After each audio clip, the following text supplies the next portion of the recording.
अस्सलाम वालेकुम गाइस, उम्मीद है आप खैरियत से होंगे। आज की इस वीडियो में हम सेकंड चैप्टर का आगाज़ करते हैं एससीआई डेटाकॉम ट्रेनिंग का। इससे पहले हमने एक चैप्टर को कवर कर लिया था। अब ये नेक्स्ट चैप्टर है जिसको नेटवर्क रेफरेंस मॉडल कहा जाता है। ऑब्जेक्टिव इसमें यह है कि डेटा डेफिनेशन और ट्रांसमिशन प्रोसेस को देखेंगे हम। Concept and advantages of network reference model देखेंगे। सम स्टैंडर्ड प्रोटोकॉल जो कि इन रेफरेंस मॉडल के ऊपर काम कर रहे होते हैं उसको थोड़ा टचअप कर लेंगे, और डेटा इनकेप्सुलेशन और डी इनकेप्सुलेशन प्रोसेस क्या होता है उसको देख लेंगे। अब स्टोरी जो एप्लीकेशन की हम कहें तो एप्लीकेशन हमारे पास जो है वो वेरियस रिक्वायरमेंट होती हैं किसी भी पीपल की। वो आपकी वेब पेज हो गई, ऑनलाइन गेमिंग हो गई, या ऑनलाइन वीडियो गेम्स, या कोई भी ऑनलाइन चीज़ होती है जिसके थ्रू आपका डेटा आपके सेल फोन पे या पीसी पे आ रहा होता है। इंफॉर्मेशन, यही इंफॉर्मेशन गैदर होती है एप्लीकेशंस के ऊपर टेक्स्ट, पिक्चर और वीडियो के फॉर्मेट में। जैसा कि आप पिक्चर में देख रहे हो कि ऊपर सारी ये आप इस साइड पे देखेंगे ये एप्लीकेशंस हैं, और नीचे इसके रिलेवेंट जो भी है डेटा वगैरह, म्यूज़िक का हो गया और गेम वगैरह का जो भी यानी होता है वो इंफॉर्मेशन की सूरत में आपके पास गैदर हो रहा होता है। एप्लीकेशन में दो पैरामीटर्स होते हैं इम्प्लीमेंटेशन में। एक आपका डेटा जनरेशन होता है जिसमें आपका डेटा जो आप कह सकते हो वो बेसिकली कैरियर होता है जो कि इंफॉर्मेशन कैरी करता है आपके नेटवर्क के ऊपर। और डेटा ट्रांसमिशन मींस वही डेटा आपका जो जनरेटेड होता है वो डिवाइसेस के ऊपर ट्रांसफ़र होता है। जैसे कि यहाँ पर एक नेटवर्क दिया गया और डिफरेंट टाइप्स के सर्वर और पीसी लगे हुए हैं, इसमें ट्रैफिक इन एंड आउट हो रही है। टीसीपी रेफरेंस मॉडल की हम बात करें तो सबसे पहले ओएसआई मॉडल को हमने यानी देखा था कि ओएसआई बेसिकली वजूद में क्यों आया, क्योंकि पहले जो डिफरेंस थे कंपनीज वो अपने अपने हिसाब से डिवाइसेस बनाते थे। उसका डिसएडवांटेज ये था कि कंपनी ए कंपनी बी से बात नहीं कर पा रही थी। तो फिर आईएसओ जो है वो सामने आया। उन्होंने बेसिकली एक स्टैंडर्ड सेट किए और कहा कि भाई आप इस स्टैंडर्ड के मुताबिक अपने डिवाइसेस बनाएं ताकि डिफरेंट वेंडर आपस में बात कर सकें। तो उसके बाद ओएसआई रेफरेंस मॉडल एक जो है वजूद में आया, जो बाद में उसको टीसीपी जो है आईपी प्रोटोकॉल मॉडल के नाम से जाना गया है। अब अगर स्टैंडर्ड की बात करें तो इसमें पहले एप्लीकेशन लेयर है, फिर होस्ट टू होस्ट लेयर थी, फिर इंटरनेट लेयर थी, फिर नेटवर्क लेयर थी। ओएसआई लेयर्स बेसिकली 7 लेयर्स के ऊपर काम करता है, जिसमें पहली होती है एप्लीकेशन, दूसरी होती है प्रेजेंटेशन, फिर सेशन, फिर ट्रांसपोर्ट, फिर नेटवर्क, फिर डेटा लिंक लेयर और फिजिकल लेयर। एप्लीकेशन लेयर आपको जीयूआई प्रेजेंट करती है, यानी यूज़र फ्रेंडली जीयूआई आपको दिखाएगी। और प्रेजेंटेशन लेयर का काम होता है वो डेटा को इनक्रिप्ट, डी इनक्रिप्ट जो है इनकोड डीकोड वगैरह करता है अकॉर्डिंग टू डेटा, यानी किस टाइप का वो डेटा है। सेशन बेसिकली आपका end to end session create करता है। अगर आपका PC A PC B PC से बात कर रहा है तो उस बात करने से पहले वो सेशन डेवलप करेगा। ट्रांसपोर्ट लेयर आपका ये बताता है कि ये कनेक्शन ओरिएंटेड जो है ट्रैफिक है या कनेक्शन लेस ट्रैफिक है, जिसका मतलब ये कि ट्रैफिक आपकी रिलायबल है जो कि पहुंच रही है, और या तो अनरिलायबल है जो कि नहीं पहुंच रही। वो आपका ट्रांसपोर्ट लेयर डिसाइड करता है। नेटवर्क लेयर आपका पूरे नेटवर्क में बेसिकली पाथ आइडेंटिफाई करता है कि किस पाथ के थ्रू आपकी ट्रैफिक जानी चाहिए। उसके बाद आपका डेटा लिंक लेयर होता है, वो आपकी फ्रेमिंग करता है, मैक एड्रेस के ऊपर, स्विचिंग के ऊपर वो डेटा ट्रांसफ़र करता है। और लास्ट में फिजिकल लेयर होती है जो कि आपका डिजिटल फॉर्मेट के डेटा को जो है इलेक्ट्रिकल सिग्नल्स के थ्रू ट्रांसफ़र कर रहा होता है। जैसे केबल्स के ऊपर डेटा, कॉपर केबल के ऊपर, या आप कह सकते हैं कि वायर्स या फाइबर के ऊपर डेटा ट्रांसफ़र होता है, वो फिजिकल लेयर के ऊपर काम होता है। अब यही मॉडल आपका टीसीपी रेफरेंस तो के मॉडल पे जाना जाता है, जिसको एप्लीकेशन, प्रेजेंटेशन और सेशन को मिला के एप्लीकेशन लेयर कर दी, ट्रांसपोर्ट ही रही, नेटवर्क रही, डेटा लिंक रही, और फिजिकल रही। अब हम आगे इसको थोड़ा डिटेल्स में देखेंगे कि इनमें कौन कौन से प्रोटोकॉल यूज़ होते हैं।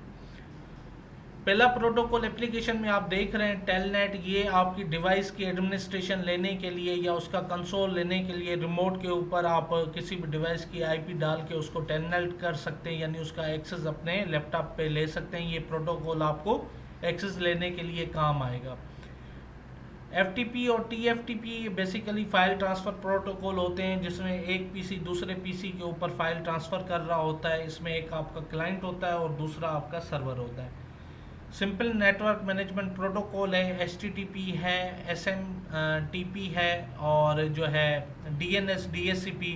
अब DNS और DHCP आपके IP के लिए यूज़ होते हैं, DNS आपका रेजोल्यूशन के लिए यूज़ होता है। सिंपल नेटवर्क मैनेजमेंट प्रोटोकॉल आपका जो लॉग्स वगैरह होते हैं सिस्टम के, वो किसी एक लॉग सर्वर के ऊपर सारे जा रहे होते हैं, तो वो आपका SNMP के लिए जो है प्रोटोकॉल यूज़ करके वो भेज रहा होता है। HTTP आपका वेब ब्राउजिंग के लिए यूज़ होता है, HTTPS आपका सिक्योर वेब ब्राउजिंग के लिए यूज़ होता है। और सिंपल मैनेजमेंट जो है SMTP प्रोटोकॉल आपका मेलिंग के लिए यूज़ होता है, आपका सिंपल मैनेजमेंट ट्रांसफ़र प्रोटोकॉल। और उसके बाद ट्रांसपोर्ट जो है लेयर्स के प्रोटोकॉल्स होते हैं, जिसमें TCP और UDP होता है। और TCP आपका कनेक्शन ओरिएंटेड होता है, इसमें आपकी जो डेटा की जो किधर डेटा रिसीव हुआ नहीं हुआ उसकी एक्नॉलेजमेंट होती है। UDP आपका जो है फास्ट प्रोटोकॉल होता है, पर इसमें जो रिलायबिलिटी का प्रॉमिस नहीं किया जाता। आपका डेटा जा रहा होता है पर वो पहुंच रहा है नहीं पहुंच रहा है इसकी कंफर्मेशन नहीं आएगी। नेटवर्क के ऊपर ICMP, IGMP मल्टीकास्टिंग के लिए यूज़ होता है। ICMP है IP आपका जो इंटरनेट प्रोटोकॉल मोस्ट फेमस है, वो आपका नेटवर्क लेयर्स के ऊपर काम करता है। डेटा लिंक के ऊपर इथरनेट, PPOE और PPP ये आपके प्रोटोकॉल्स यूज़ होते हैं। जबकि फिजिकल लेयर्स पे आपका जो सिग्नल्स के थ्रू डेटा जा रहा होता है उसमें कोई प्रोटोकॉल यूज़ नहीं होता। अगर हम स्टैंडर्ड ऑर्गेनाइजेशन की बात करें तो IETF है, जिसने आपका TCP जो है उसको रेफरेंस मॉडल लाया था, और उसके ऊपर जो भी प्रोटोकॉल्स हो रहे हैं उसके ऊपर ओल्ड प्रोटोकॉल को न्यू प्रोटोकॉल्स के थ्रू रिप्लेस किया जा रहा है थ्रू RFCs के। वो आपका ये इंटरनेट इंजीनियरिंग टास्क फोर्स करती है। उसके अलावा IEEE है, जिसमें आपके इथरनेट और वाईफाई और वाइड के जो स्टैंडर्ड सेट किए हैं वो IEEE थी। ISO का मैंने पहले आपको बता दिया था कि कंप्यूटर नेटवर्क के स्टैंडर्ड सेट करता है, जैसे OSI मॉडल ने उन्होंने 7 लेयर्स का एक रेफरेंस मॉडल दिया था। अब बात करते हैं TCP IP की एप्लीकेशन लेयर प्रोटोकॉल का। जैसे मैंने पहले ही बताया था कि एप्लीकेशन में आपका HTTP जो होता है वो पोर्ट नंबर 80 पे यूज़ होता है, और इसमें आपका एप्लीकेशन दरअसल आपको एक यूज़र रीडेबल फॉर्मेट में एक डेटा दे रहा होता है। और इसमें जो PDU होता है, इसमें डिफरेंट टाइप्स के PDUs होते हैं हर लेयर के ऊपर। तो यहाँ पर जो PDU होता है उसको हम डेटा कहते हैं। टेलनेट पोर्ट नंबर 23 को यूज़ करता है, और इसमें आपका FTP में 2 प्रोटोकॉल होते हैं और वो दोनों TCP लेयर के ऊपर काम करते हैं, जिसमें पोर्ट नंबर 20 और 21 है। और SMTP 20 नंबर 5 पोर्ट नंबर 25 को यानी वो रिप्रेजेंट करता है। और TFTP आपका UDP प्रोटोकॉल होता है और वो 69 के ऊपर काम कर रहा होता है। FTP का मैंने जैसे बताया था पहले कि ये फाइल ट्रांसफ़र प्रोटोकॉल होता है। ये क्लाइंट के थ्रू किसी सर्वर के ऊपर डेटा को या तो जो है अपलोड कर रहा होता है या डाउनलोड कर रहा होता है। वो डिफरेंट टाइप्स की फाइल्स होती हैं, उसमें आपका टेक्स्ट फाइल, लॉग्स फाइल या कोई भी बैकअप्स वगैरह किसी भी डिवाइस के आप उसमें FTP सर्वर में अपलोड कर सकते हो।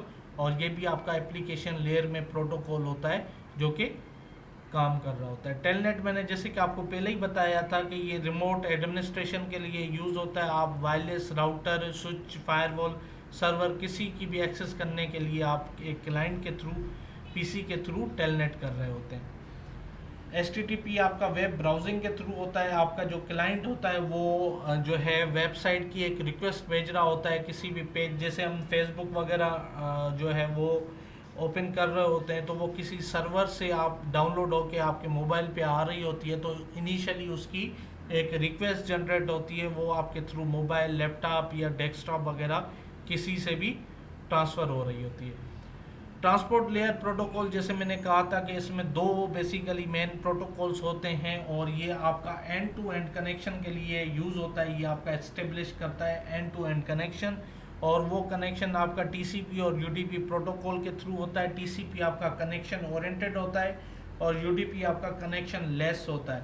टीसीपी में आपकी जो डेटा की डिलीवरी है वो रिलायबल होती है, और इसमें जो पीडीयू होता है वो हम उसको सेगमेंट कहते हैं। यानी इंटरव्यू में आपसे क्वेश्चन ये भी किया जा सकता है कि ट्रांसपोर्ट लेयर में जो है कौन सा पीडीयू होता है, तो आप उसका सिंपली आंसर सेगमेंट कर सकते हो। अब इसके हेडर की बात करें कि देखें टीसीपी रिलायबल है तो उसमें पैरामीटर्स बहुत हैं, जिसमें सोर्स पोर्ट और डेस्टिनेशन पोर्ट, यानी डेटा कहाँ से जा रहा है, किस पोर्ट के ऊपर, किस पोर्ट को जाके हिट करेगा। सीक्वेंस नंबर, इसमें जो बड़ा पैकेट होता है उसको चॉप करके छोटे पीसीज में डिवाइड किया जाता है ताकि वो एक सीक्वेंस से जो है डेस्टिनेशन के ऊपर रिसीव हो। और एक्नॉलेज नंबर इसमें होती है, विंडोइंग साइज होती है, इसमें कंट्रोल बिट्स होते हैं, रिजर्व्ड होते हैं, हेडर की लेंथ होती है, check sums, urgent options, data, ये सारा एक टीसीपी हेडर होता है 20 बाइट का, जिसमें आपकी डेटा की डिलीवरी यकीनन होती है और उसमें आपका सीक्वेंस नंबर और एक्नॉलेजमेंट विंडोज़ का इसमें किरदार ज़्यादा होता है ताकि वो जो है डेटा रिलायबल तरीके से अपनी डेस्टिनेशन के ऊपर पहुंच सके। यूडीपी में देखें कि इसका हेडर जो है वो बहुत कम है, इसी वजह से ये छोटा पैकेट होता है 8 बाइट का, और इसीलिए ये फास्ट होता है टीसीपी से, क्योंकि इसमें एक्नॉलेजमेंट वगैरह सीक्वेंस नहीं होती। वंस ये यानी डिलीवर हो गया तो ये पहुंचे न पहुंचे इसकी कंफर्मेशन नहीं आती। टीसीपी और यूडीपी प्रोटोकॉल की अगर हम एक कॉमन रियल लाइफ की मिसाल देखें तो वो आप ऐसा कह सकते हैं कि आप अगर किसी एक बंदे को भेज रहे हैं कि भाई मेरी टिकट करवा के मुझे कंफर्म कर देना, और वो बंदा जा रहा है आपको बता रहा है कि मैं अभी एयरपोर्ट पहुंचा हूं और एयरपोर्ट में अभी आपकी टिकट हो गई है, 17 तारीख की टिकट है, विंडो साइज जो है विंडो सीट है, आपकी सीट नंबर ये है, बर्थ ये है, कोई भी यानी बाय प्लेन बाय रेलवे आपको वो कंफर्मेशन दे सकता है, और वो आपको कंफर्मेशन मिल जाएगी तो उसको आप अज्यूम करें कि वो टीसीपी है, आपको हर उसकी एक्नॉलेजमेंट मिल रही है। यूडीपी में आपने एक बंदे को काम कह दिया, अब वो बंदा गया, टिकट उसने करवाई नहीं करवाई, आपकी एक्नॉलेजमेंट नहीं आएगी उसके बाद वो, यानी वंस आपने उसको भेज दिया सो भेज दिया, वो आपको यानी बैक कॉल वगैरह नहीं कर पाएगा। आप ऐसा समझ लें उसके पास मोबाइल नहीं है या कुछ भी नहीं है, डेटा डिलीवर तो डिलीवर। टीसीपी और यूडीपी के ये डिफरेंट टाइप्स के आप अगर देखें, एक सर्वर और क्लाइंट के दरमियान अगर कम्युनिकेशन हो रही है तो वो सोर्स आईपी अपने इस पीसी की आईपी बताएगा और डेस्टिनेशन आईपी अपने इसके ऊपर बताएगा। उसके ऊपर एक रैंडम सोर्स पोर्ट लग जाएगी, पीसी के ऊपर एक रैंडम सोर्स पोर्ट होती है जो कि 1024 से अबो होती है। 1024 0 to 1023 तक जो होती हैं ये रिजर्व पोर्ट्स होती हैं, यानी किसी न किसी प्रोटोकॉल को ये डिफाइन कर रही होती हैं।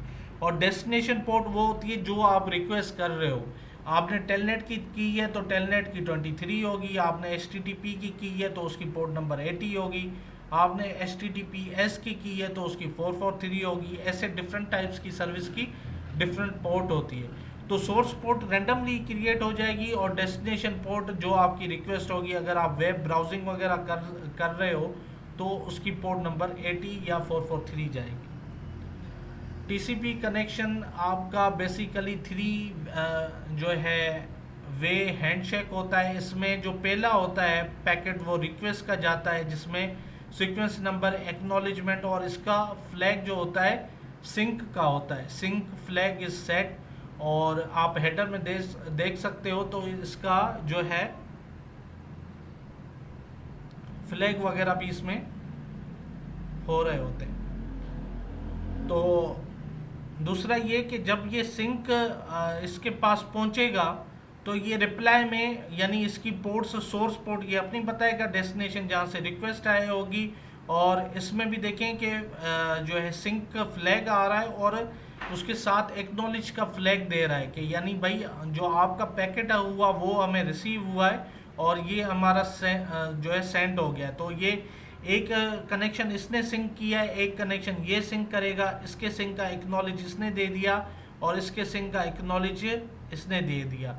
ये 3 कनेक्शन होने के बाद आपका एक टीसीपी कनेक्शन बन जाता है बिटवीन सोर्स टू डेस्टिनेशन।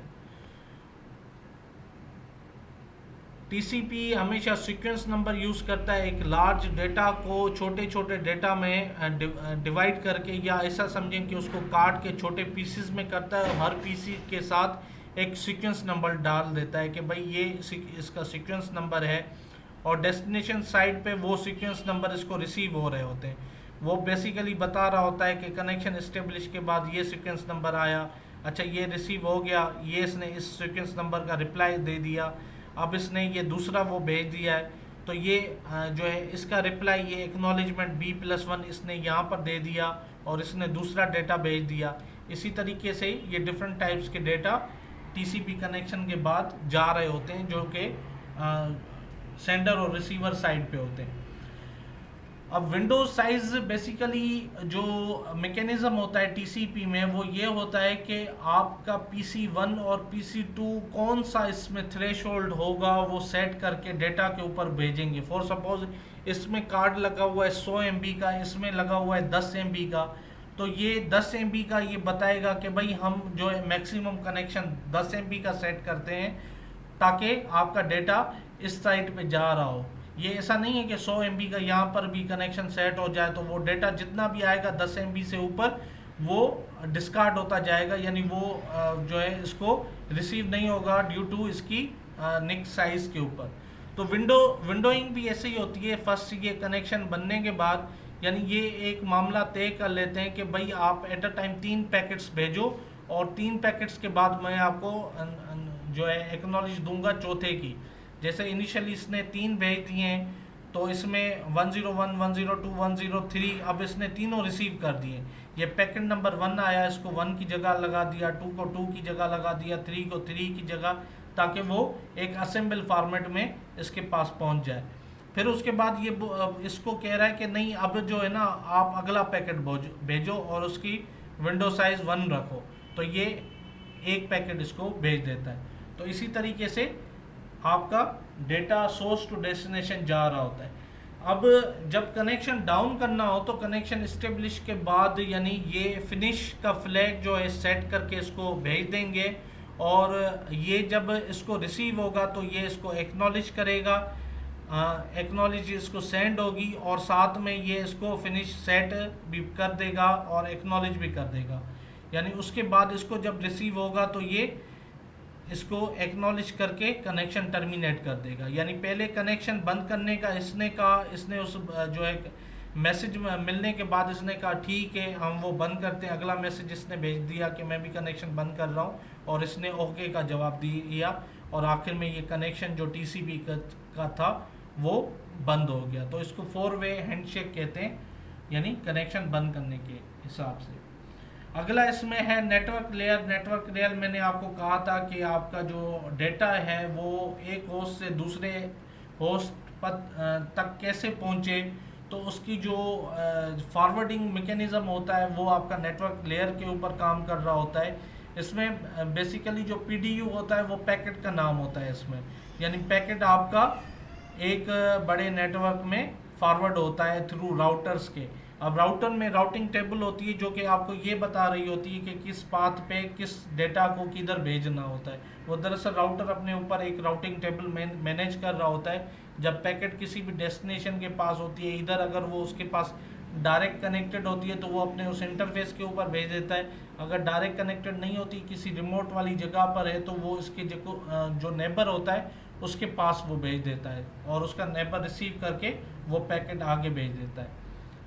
ये वर्किंग फ्लो है इसमें नेटवर्क लेयर का। पहले आपका पैकेट वो जो है एनवेलप में जो है पैक होगा, पैक होने के बाद उसको आउटबाउंड इंटरफेस से, यानी जैसे गिग 0x0x1 है, उस पर भेजा जाएगा। फॉर सपोज ये PC1 है, इसने डेटा भेजा इसको राउटर ने, अब इसके पास इसकी इंफॉर्मेशन है, इसने यहाँ पर भेज दिया, इसको यहाँ पर इसने भेज दिया, ऐसे कर करके ये PC2 के पास ये जो है पैकेट पहुँचा।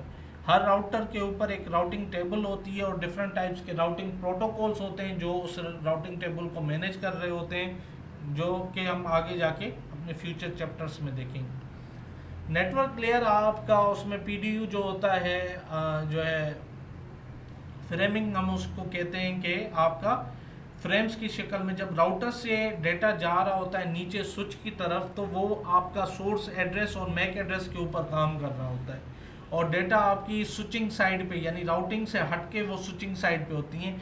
इसके डिफरेंट टाइप्स होते हैं, इथरनेट, पीपीओई एंड पीपीपी, ये डिफरेंट टाइप्स के प्रोटोकॉल होते हैं जो यूज़ हो रहे होते हैं।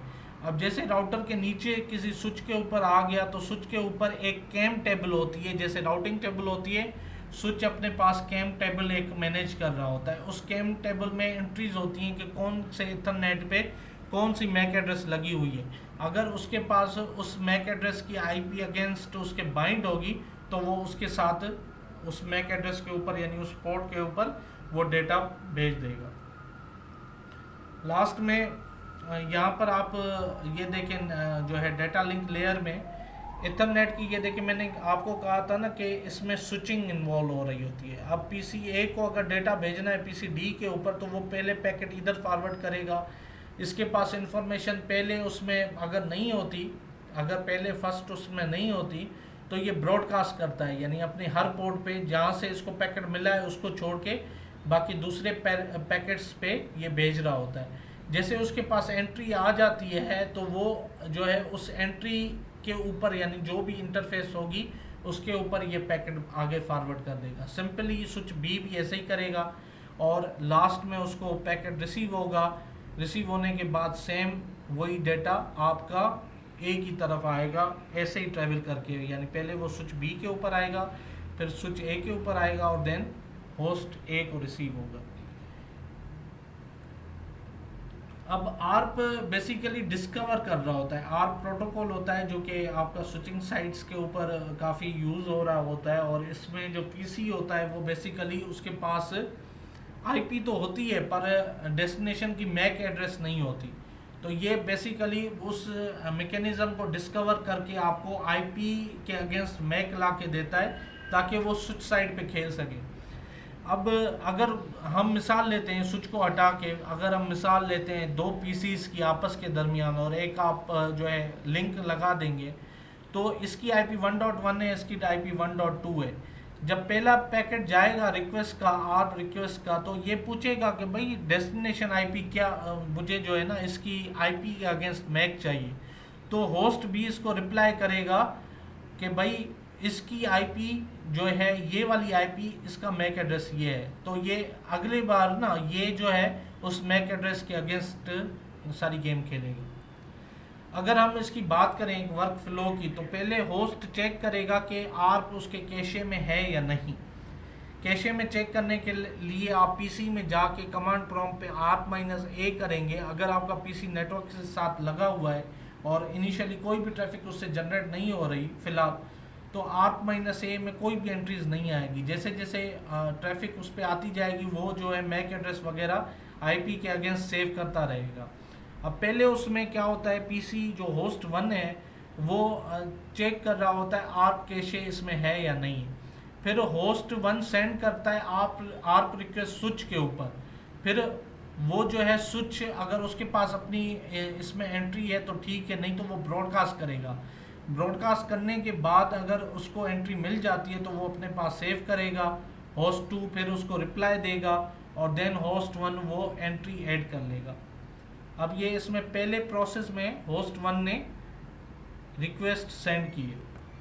अब ये रिक्वेस्ट सेंड हो गई, इस टाइम ये आर्प रिक्वेस्ट आई है। अब इसमें डेस्टिनेशन एड्रेस देखें FFFFF है, यानी ये ब्रॉडकास्ट हो रही है। FFF का मतलब सारे बिट्स जो होते हैं वो 1 होते हैं, इसमें आपकी ब्रॉडकास्टिंग हो रही है। और ब्रॉडकास्टिंग में जब स्विच रिसीव करता है एक साइड से तो वो एक साइड छोड़ के बाकी अपने दूसरे इंटरफेस पे वो ट्रैफिक भेज रहा होता है। तो ये इनिशियली इसके पास ये पता नहीं है कि मैक एड्रेस कौन सी है। अब ये पीसी इसको आर्प रिक्वेस्ट भेजेगा कि भाई 1.2 किधर है। स्विच के पास वो एंट्री नहीं है, वो 3 पे भी भेज देगा, 2 पे भी भेज देगा। अगले स्टेप में क्या होगा, इसको मिल जाएगी होस्ट 2 को। होस्ट 2 को एक इंफॉर्मेशन मिल जाएगी, क्योंकि ये जब सेंड कर रहा होता है ट्रैफिक तो दरअसल ये अपनी मैक एड्रेस भी बता रहा होता है। तो आर्प जो है इसकी कैशे में, जो होस्ट 2 की कैशे में अगर ARP-A करेंगे आप, तो इस पीसी की आईपी और इस पीसी की मैक एड्रेस इसके पास आ जाएगी, क्योंकि इसने जब आर्प रिक्वेस्ट की थी तो उसके साथ अपने इसने इंफॉर्मेशन दे दी थी। अब ये उसका रिप्लाई करेगा, यानी जो इसने रिक्वेस्ट की थी कि भाई 1.2 कौन है, तो वो उस पैकेट में आपका रिप्लाई में अपनी मैक एड्रेस डाल के वो इसको भेज देगा। अब वो जैसे मैक एड्रेस इसको रिसीव होगी तो वो ये अपनी टेबल में एंट्री उसकी सेव कर लेगा। तो नेक्स्ट टाइम जब ये रिक्वेस्ट भेजेगा तो इसको पता होगा मैक एड्रेस कौन सी है। स्विच के ऊपर भी कैम टेबल पे ये एंट्रीज एक टाइम पीरियड के लिए मेंटेन हो रही होती हैं। तो स्विच भी इस प्रोसेस में जब ये डेटा एक पोर्ट से दूसरी पोर्ट जा रहा होता है तो ये बेसिकली अपनी कैम टेबल अपडेट कर रहा होता है। तो नेक्स्ट टाइम वो ब्रॉडकास्ट नहीं करेगा, वो यूनिकास्ट करेगा, यानी होस्ट 1 का जो डेटा होगा वो सिर्फ होस्ट 2 को ही मिलेगा, वो पोर्ट नंबर 3 के ऊपर नहीं जाएगा। लास्ट में फिजिकल लेयर की बात करें तो इसमें बिट स्ट्रीम, यानी मैंने जैसे कहा था कि ये आपका जो डेटा होता है, डिजिटल डेटा जो इसको रिसीव हो रहा होता है, वो उसको इलेक्ट्रोमैग्नेटिक वेव्स की उसमें ट्रांसफ़र करता है, इलेक्ट्रिकल सिग्नल्स के थ्रू या ऑप्टिकल सिग्नल्स के थ्रू वायर के ऊपर, या इलेक्ट्रोमैग्नेटिक वेव्स यानी जो आपके वायरलेस के ऊपर जो वेव्स होते हैं उसके थ्रू ट्रांसफ़र करके आपको डेटा दे रहा होता है। ये कॉमन ट्रांसमिशन मीडियाज हैं। ट्विस्टेड पेयर ये आपके कॉपर पेयर्स होती हैं, ये वायर्ड कनेक्शन के लिए यूज़ होती हैं, जिसमें RJ45 के कनेक्टर दोनों साइड पे लगते हैं, आपके पीसी की साइड पे और आपकी स्विच की साइड पे। ये दो केबल्स हैं जो स्विचेस में सिंक्रोनाइजेशन असिंक्रोनाइजेशन, जिसमें केबल V24 और V.35 ये सीरियल केबल्स यूज़ होती हैं। मेरे ख्याल से अभी ये इतना यूज़ नहीं हो रही, पहले तो काफ़ी ये इसका था, अभी मेरे ख्याल से कम है। इसकी इंफॉर्मेशन वगैरह आपको नेट से मिल जाएगी। और दूसरा ये होती है fibre optic cable. Fibre optic cable में आपके पास ये फाइबर्स की केबल होती हैं, इसमें आपके ये मॉड्यूल्स लगते हैं जिसको SFP मॉड्यूल कहते हैं। स्विच के ऊपर ये मॉड्यूल्स लगते हैं और ये फाइबर केबल इसमें प्लग होके आपके ODF में लगती है। अब इसकी डिटेल्स हम आगे वाले लेक्चर्स में कवर करेंगे। और ये डिफरेंट टाइप्स के गैजेट्स हैं जो कि आपके डेटा को रिसीव करने और सेंड करने में यूज़ होते हैं नेटवर्क्स के ऊपर। अब इनकैप्सुलेशन प्रोसेस क्या है? अब मैंने कहा था ना कि जो एप्लीकेशन में डेटा होता है, फिर उसमें PDU सेगमेंट होता है, फिर पैकेट, फिर फ्रेम, आखिर में बिट्स की सूरत में ये ट्रांसफ़र होता है। ये ऐसे 0101 के उस पर एक सिग्नल्स जनरेट होते हैं। अब जैसे जैसे डेटा आपका ऊपर वाली लेयर से नीचे लेयर पे आता है ना, तो उसके साथ हेडर्स और टेलर लगते हैं। TCP अपना वो हेडर लगाएगा जो कि मैंने आपको दिखाया था, और 20 बाइट्स का वो हेडर इसमें डेटा में ऐड हो जाता है। और उसके बाद ये सारा डेटा आपका नीचे, यानी TCP हेडर और डेटा नीचे आपका डेटा आएगा। फिर नेटवर्क लेयर उसमें IP हेडर लगाता है जिसमें ये बताता है कि भाई इसकी सोर्स IP क्या है, इसकी डेस्टिनेशन IP क्या है। लास्ट में इथरनेट हेडर लगता है, उसमें ये उसको बताता है कि भाई इसकी सोर्स मैक एड्रेस कौन सी है और डेस्टिनेशन मैक एड्रेस कौन सी है। वो आपका फ्रेमिंग यानी स्विचिंग के ऊपर वो फ्रेमिंग होती है। और आखिर में वही डेटा ना इलेक्ट्रिक वेव्स के थ्रू या माइक्रोवेव जो मैग्नेटिक वेव्स हैं उसके थ्रू आपका वो जो है ट्रांसफ़र हो रहा होता है। डेटा ट्रांसमिशन आपका ये देखें कि जब ये डेटा आपका शुरू में था एप्लीकेशन लेयर्स के ऊपर तो ऐसे था, नेटवर्क्स लेयर पे फिर स्विच आ गया तो ये डेटा लिंक लेयर और फिजिकल लेयर की इंफॉर्मेशन ये ऐड कर रहा है। उसके बाद जब राउटर आ गया तो इसने हेडर लगा दिया राउटर का। आखिर में जब PC के ऊपर यानी सर्वर के ऊपर ये जाएगा तो एप्लीकेशन लेयर के ऊपर प्रोटोकॉल वो चेक करेगा कि वो कौन सा HTTP है या HTTPS है। अब डी इनकैप्सुलेशन वो इनकैप्सुलेशन का बिल्कुल रिवर्स होता है। जैसे जैसे पैकेट ऐड होते जाते हैं हर लेयर्स के ऊपर, ऐसे जब रिसीवर साइड पे वो पैकेट जब मौसूल हो रहा होता है तो हर लेयर के ऊपर, यानी जैसे ये फिजिकल लेयर है तो डेटा लिंक लेयर पे जाएगा तो इसके इथरनेट और इसकी एड्रेस निकाल के, यानी वो देखेंगे किस मैक एड्रेस पे भेजना है या किधर भेजना है, तो वो उसकी हटा के वो डेटा आगे कर देंगे। जब नेटवर्क लेयर पे आएगा तो वो ये इसको पता होगा कि कौन सी आईपी इसकी है, डेस्टिनेशन की कौन सी सोर्स की है, इंफॉर्मेशन हटा के पैकेट ऊपर भेज देगा। इसी तरीके से ट्रांसपोर्ट लेयर अपने टीसीपी का हेडर उतार के वो एप्लीकेशन लेयर को दे देगा, और एप्लीकेशन लेयर उस डेटा में से डेटा उठा के अपने सर्वर को दे देगी और उसको बताएगी कि भाई ये रिक्वेस्ट आपकी HTTP की है और ये वेबसाइट की एक रिक्वेस्ट आई है, जिसका रेस्पॉन्ड वो सर्वर उसको क्लाइंट को देगा। इस सारे प्रोसेस को हम डी इनकैप्सुलेशन कहते हैं। याद करिए, जब आपका डेटा ऊपर से नीचे आ रहा होता है और हर सेगमेंट्स के ऊपर उसके पास हेडर और टेलर लगते हैं तो उस प्रोसेस को इनकैप्सुलेशन कहते हैं। और जब ये रिवर्स ऑर्डर में रिसीवर साइड पे पहुंचता है और ये पैकेट्स जब आपका अनपैक होते जाते हैं, यानी इससे रिमूव होते जाते हैं, तो उस प्रोसेस को हम डी इनकैप्सुलेशन कहते हैं। तो आज के क्विज ये हैं कि जो इस चैप्टर की एंड पे what are the benefits of layer models, इसका आप सर्च करके भले उसमें कमेंट सेक्शन में मुझे बताइएगा। और व्हाट आर कॉमन प्रोटोकॉल्स, कुछ भी कॉमन प्रोटोकॉल जो एप्लीकेशन में हमने इस लेक्चर में देखे हैं कि एप्लीकेशन लेयर पे कौन से होते हैं, ट्रांसपोर्ट लेयर में कौन से होते हैं, नेटवर्क लेयर में कौन से होते हैं और डेटा लिंक लेयर में कौन से होते हैं, वो आप कमेंट सेक्शन में मुझे बताइएगा। अगर इसके हवाले से और कोई भी क्यूरी वगैरह है तो वो भी मुझे बताइएगा, इंशाल्लाह मैं जो है उसका रिप्लाई दूंगा। चैनल को लाइक सब्सक्राइब करना ना भूलिएगा और अपने दोस्तों को भी शेयर कीजिएगा ताकि ज़्यादा से ज़्यादा उनको इन्फॉर्मेशन मिल सके। अपना बहुत सारा ख्याल रखिएगा, दुआओं में याद। अल्लाह हाफिज़।